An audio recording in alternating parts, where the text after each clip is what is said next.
اعوذ باللہ من الشیطان الرجیم بسم اللہ الرحمن الرحیم فکیف اذا توفتهم الملائکۃ یضربون وجوہہم وادبارہم، تو کیا حال ہوگا ان کا جب کہ ان کی جانیں قبض کریں گے فرشتے، ان کے چہروں پر ضرب لگاتے ہوئے اور ان کی پیٹھوں کے اوپر ضرب لگاتے ہوئے۔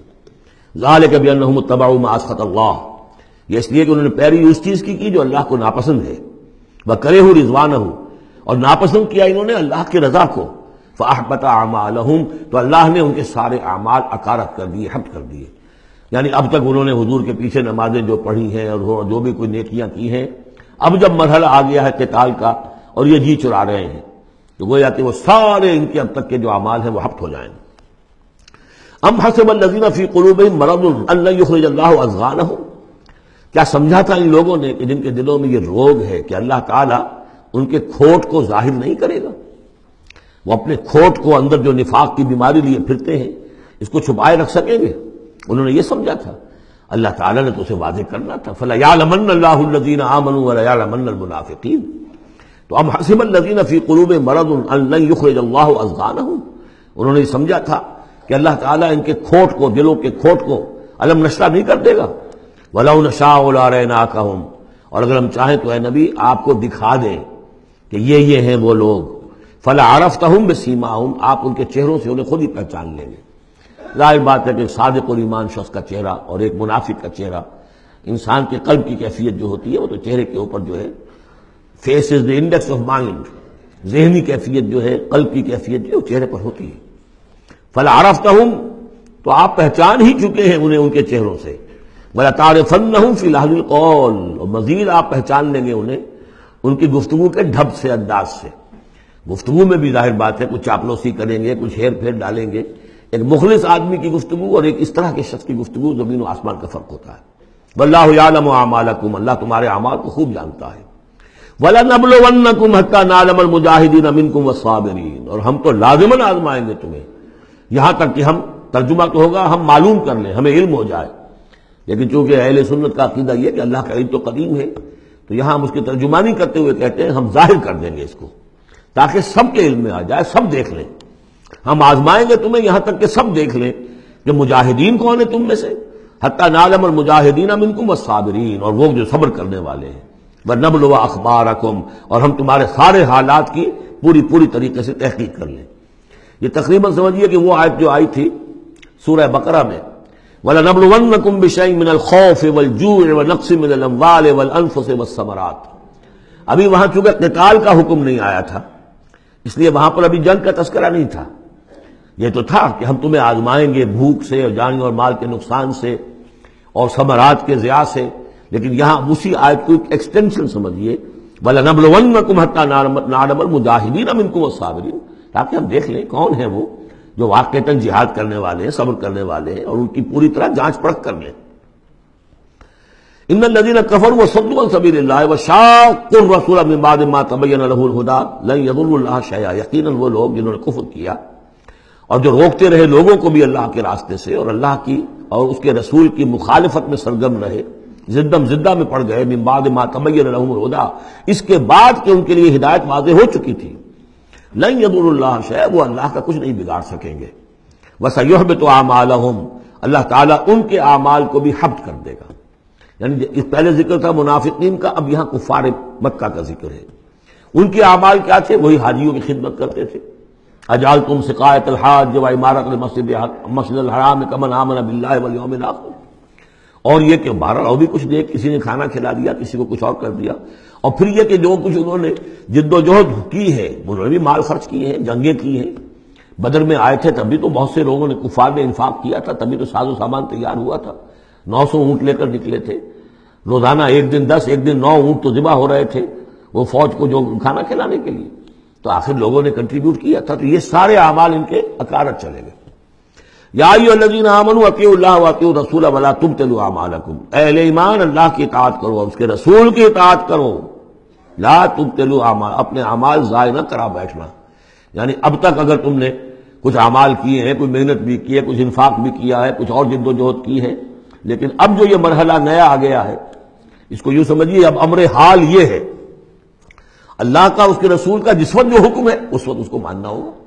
اب حکم یہ ہے لہذا اگر اس میں تم نے کہیں پیٹھ دکھا دی تو تم اپنے سارے سابقہ اعمال کو باطل کرا لو گے.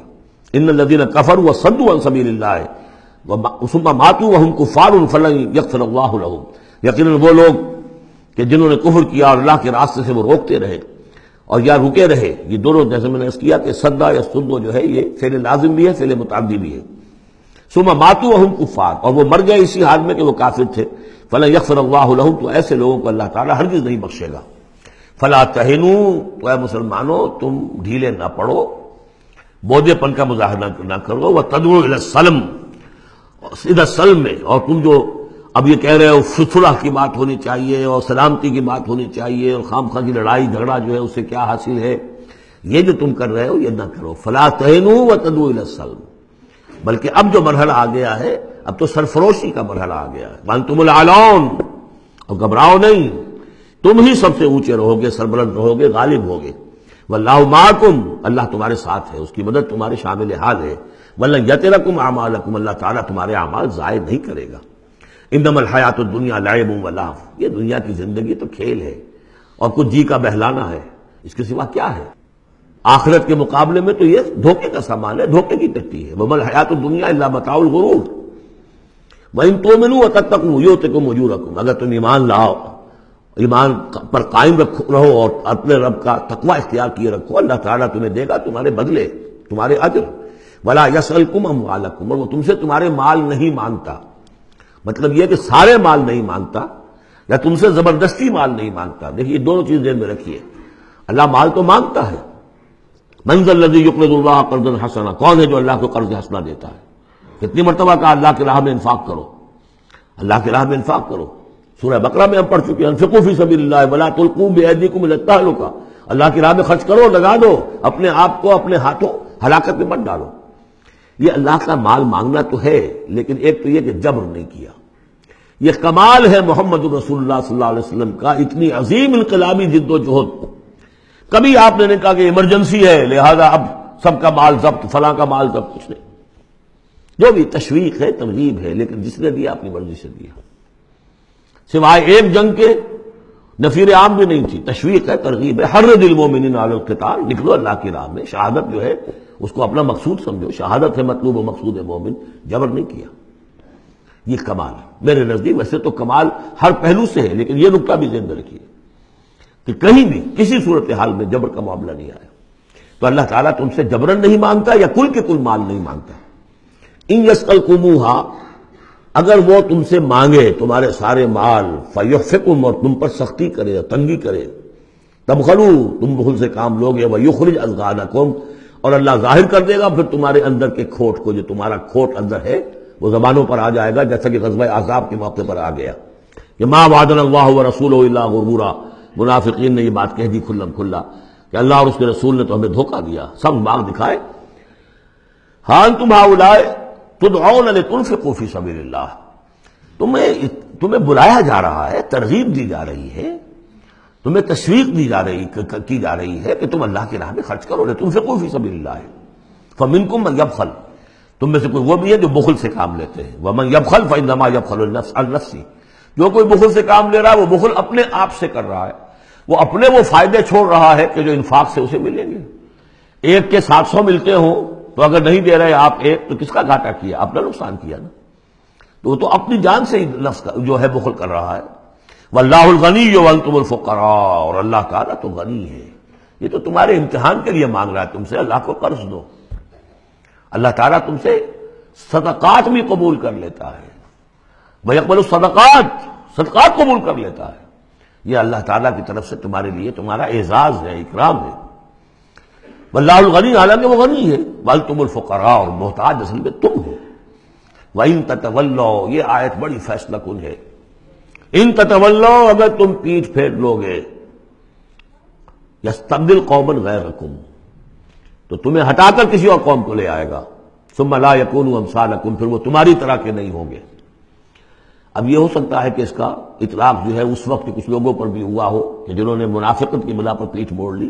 اللہ نے اپنے نبی کے لیے ان سے زیادہ جو ہے جانثار قسم کے اہل ایمان جو ہے وہ فراہم کر دیے. لیکن یہی آیت جو ہے اس اعتبار سے کہ حضور کی بعثت اصلی بعثت خصوصی امیین کے لیے تھی، بنی اسماعیل اور عرب کے مشرکین جو ان کے تابع تھے، ان کے لیے یہ کہ یہ بات ان سے کہی جا رہی ہے کہ اب تمہیں سے امت بنی ہے، امت المسلمہ کن سے بنی ہے؟ اس کا نیوکلیس اہل عرب، وہی امت عرب کے لوگ۔